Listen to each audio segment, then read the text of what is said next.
tutto quello che serve per fare aggregazione oggi è tutelato dal nostro codice civile attraverso la rete d'impresa. Noi siamo promotori di questo nuovo strumento giuridico e il mio messaggio è quello di dire: signori, lavoriamo come PMI, mettiamoci per competenza e cerchiamo di creare queste reti d'impresa, perché siamo tanti ma piccoli, ma insieme possiamo fare delle grosse realtà e aggredire anche i mercati esteri, dove la globalizzazione oggi è al centro, voglio dire, di quello che è il business, visto che qui il mercato è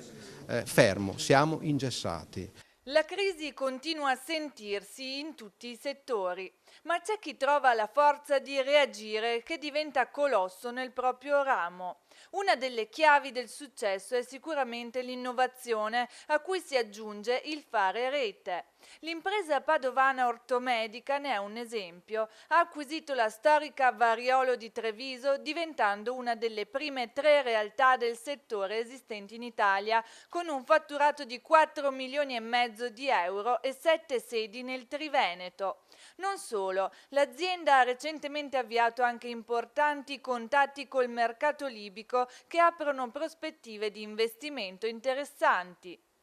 Il messaggio è un messaggio di speranza, di poter andare avanti, è un messaggio alle istituzioni,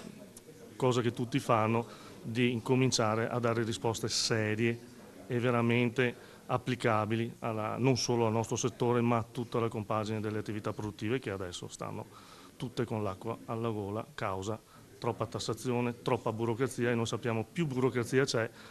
più tutto va male, e lo vediamo in questi giorni anche con